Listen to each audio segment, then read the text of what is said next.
कि अब वह समय आ गया है कि जो आपने पौधा अपने खून पसीने से सींच करके बड़ा किया है, उसमें अब सीधा फल दिखाई पड़ रहा है।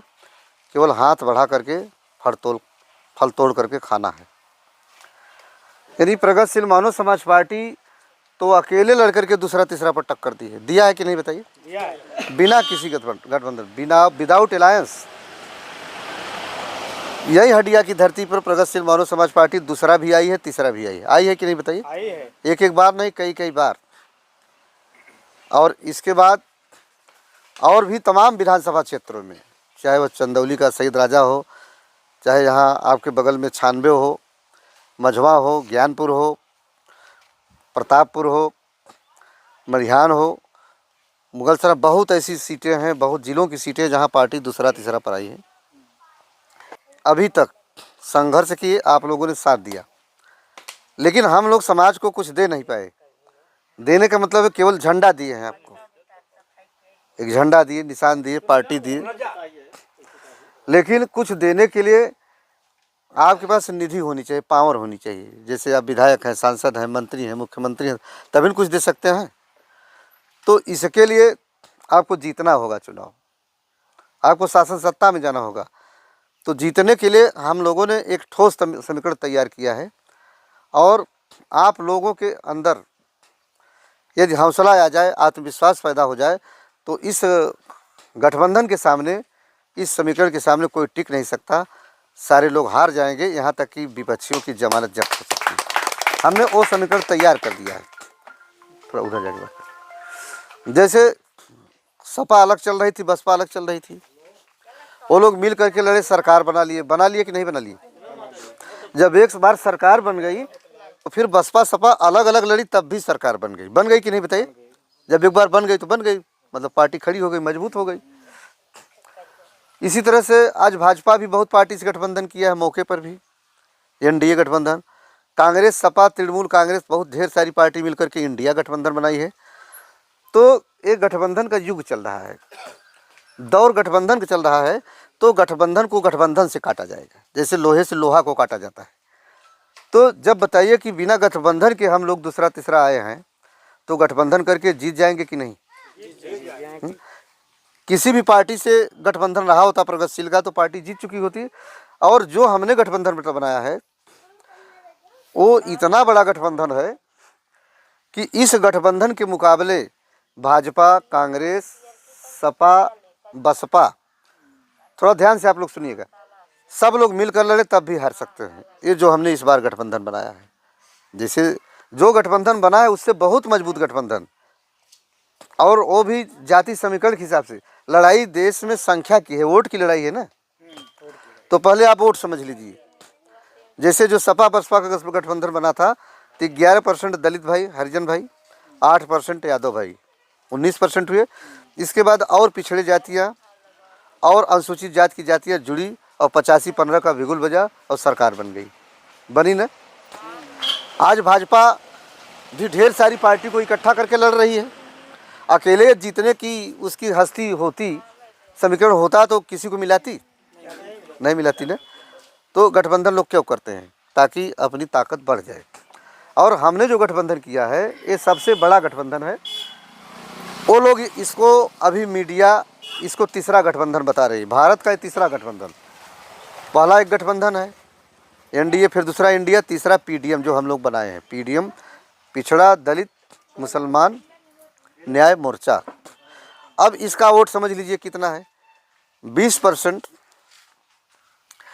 के लगभग मुस्लिम समाज का वोट है, 18% केवट समाज का वोट है, जिसमें कि कोई बिंद लिख रहा है, कोई बेलदार लिख रहा है, कोई खरा बिंद लिख रहा है, कोई कैवर्त लिख रहा है, बहुत ढेर सारी टाइटिंग है। उसी तरह से पटेल समाज है, जो कि सचान, पटेल, गंगवार लिखते हैं।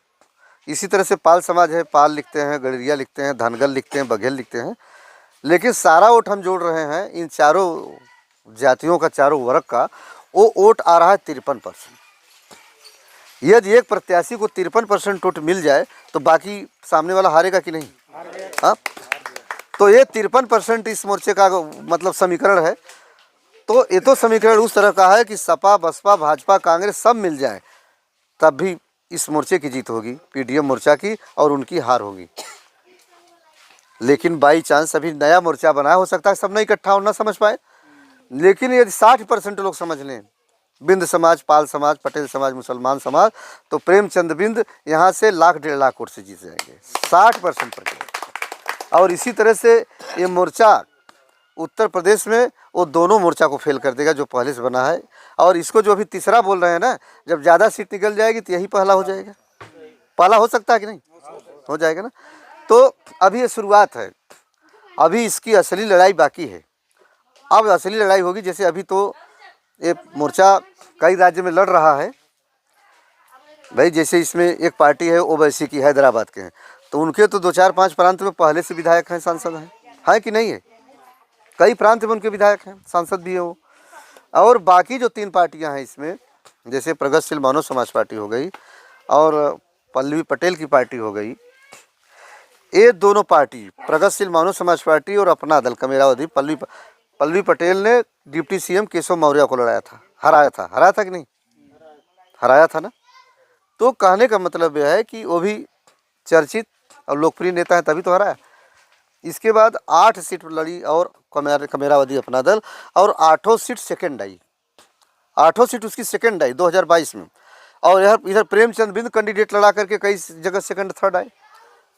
ओवैसी के कई विधायक सांसद हैं, कई जगह वो भी यूपी में मतलब सेकंड थर्ड आए। तो अब बताइए, सेकंड आने वाली भी पार्टी या 4 पार्टी मिल जाए, 3 पार्टी मिल जाए, तो उसके सामने कौन टिक सकता है? सेकंड वाला फर्स्ट हो जाएगा कि नहीं? हाँ, तो समीकरण बहुत ठोस है।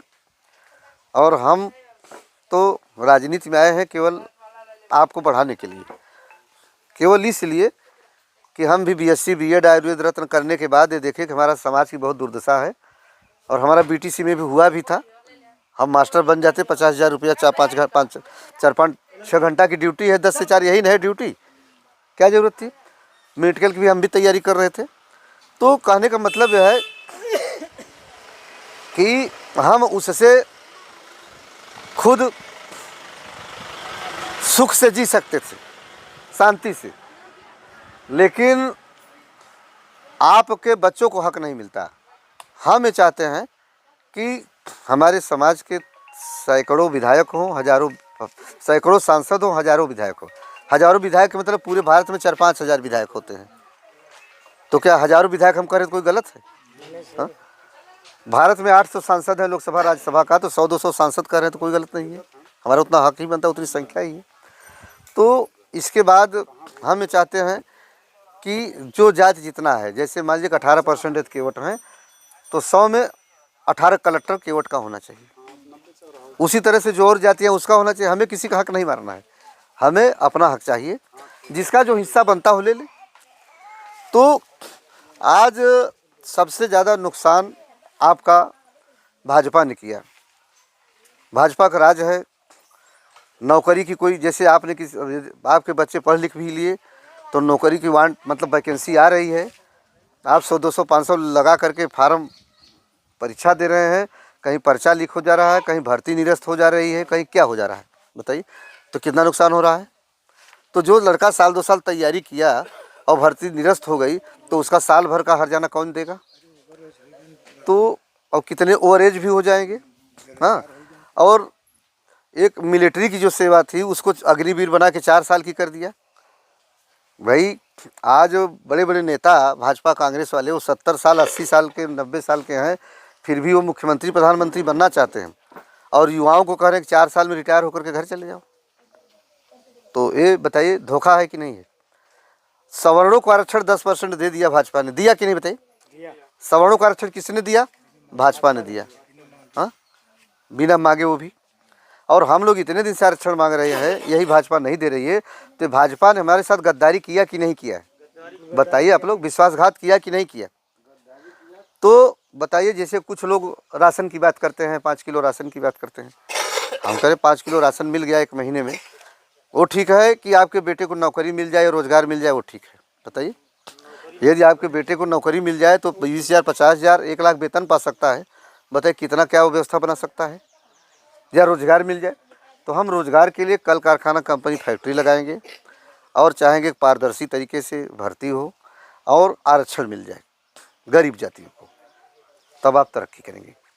तो इसलिए हम ये कहना चाहते हैं कि आप लोगों को ने सबकी सरकार बना के देखा, भाजपा की, कांग्रेस की, सपा की, बसपा की। अब प्रगतिशील मानव समाज पार्टी को भारत की राजनीति में स्थापित कर दीजिए। आज उत्तर प्रदेश में तो कोई सरकार बनने नहीं जा रही है, अब तो 27 में बनेंगे, लेकिन प्रगतिशील मानव समाज पार्टी को इतना मजबूत आप बना दो, इस लोकसभा के चुनाव में इतनी सीट निकाल दीजिए लोकसभा की कि 27 में प्रगतिशील मानव समाज पार्टी का पीडीएम न्याय मोर्चा का मुख्यमंत्री बन जाए। जब मुख्यमंत्री बनेगा तो एक समय आएगा प्रधानमंत्री भी बनेगा। तो 4 पार्टी का गठबंधन है, 28-29 स्टेट हैं, 28-29 स्टेट में हकदारी में भी बांट लेंगे तो 5-6 मुख्यमंत्री आ जाएगा कि नहीं, बताइए आपका? पूरे भारत में 5-6 मुख्यमंत्री बन जाएगा ना। तो अब आपको ये लड़ाई लड़ना है। और एक चीज़ बता दें 1-2 मिनट में, और हमको छोड़ करके जो भी बड़ी पार्टी के यहाँ प्रत्याशी उतरा है सब बिजनेस करने आया है। बिजनेस का मतलब, और प्रेमचंद बिंद सेवा करने के लिए आए हैं, आपको आरक्षण दिलाने के लिए आए हैं, आपको रोजगार दिलाने के लिए आए हैं, आपके पढ़ाई दवाई के इंतजाम के लिए हम लड़ रहे हैं। और हरिश्चंद्रपुर में जब से पार्टी बनी है हम 15-20 बार से कम नहीं आए हैं। आए हैं कि नहीं है? और जो लड़ने वाले हैं वो कितनी बार आए हैं? जो तृणमूल कांग्रेस से लड़ने आ रहा है, जो भाजपा से लड़ने आ रहा है, जो बहुजन से लड़ने आ रहा है, कितनी बार आया बताइए? अभी एक बार भी नहीं आया। तो जो सब दिन आया है वो आएगा कि वो लोग आएंगे? बताइए आप लोग, कौन आएगा? जो सब दिन आया है वही आएगा। और वो लोग बिजनेस करने के लिए निकले हैं। बिजनेस का मतलब जिससे उन लोगों के पास पैसा है, उनका 10 ठो बिजनेस चल रहा है, एक बिजनेस से भी सही अपना 1 करोड़ 2 करोड़ 3 करोड़ लगा करके, जबकि सरकार ने रखा है आयोग ने कि केवल अधिकतम आदमी 95 लाख खर्च कर सकता है इस चुनाव में, इससे ज़्यादा खर्च करने का अधिकार किसी को नहीं। लेकिन चोरी से लोग 2 करोड़ 1 करोड़ 4 करोड़ भी खर्च कर रहे हैं। तो वो 4 करोड़ खर्च इसलिए कर रहे हैं क्योंकि उनको 1500 करोड़ कमाना है, लूटना है आपको, तो इसलिए वो धंधा करने के लिए आए हुए हैं। तो हम तो धंधा करने के लिए नहीं आए हैं, सेवा करने के लिए आए हैं। तो हम सेवा करने के लिए आए हैं। तो बताइए यहाँ गरीबों को वोट ज़्यादा है कमीरों का? वो जो तीनों प्रत्याशी हैं उनके कैटेगरी के 1% भी बिंद नहीं है संपन्न कि होंगे? बताइए बताइए। जो चाहे तृणमूल वाला हो, चाहे बहुजन वाला हो, चाहे भाजपा वाला हो प्रत्याशी, उसके कैटेगरी के पैसे में 1% भी बिंद नहीं है कि नहीं है? 99% लोग गरीब हैं उसके सामने। तो बताइए वो गरीबों की तो मदद करेगा, कमीरों की मदद करेगा? तो ये 99% गरीबों को हमारे ऊपर भरोसा करना चाहिए कि उनके ऊपर? बताइए। तो किसी की अमीरी देख करके वोट मत दो, किसी का पैसा आपके काम में आने वाला नहीं है। या काम में आया हो तो बताइए आप लोग, काम में आया है? उसमें से किसी का पैसा ना काम में आया है ना आएगा। हाँ, इतना ही होगा कि जो 1-2 ठो गाँव में दलाल टाइप के होते हैं, चमचा चाटुकार लतखोर टाइप के, जिनको बिंद समाज के बच्चों के हक अधिकार न्याय से मतलब नहीं है, उन्हें अपना पेट भरना चाहिए। उन्हें वो 10-5 हज़ार चोरी से थमा देंगे कि अपना बूथ संभाल दीजिए। वो 100-200 वोट का ठेका ले लेगा।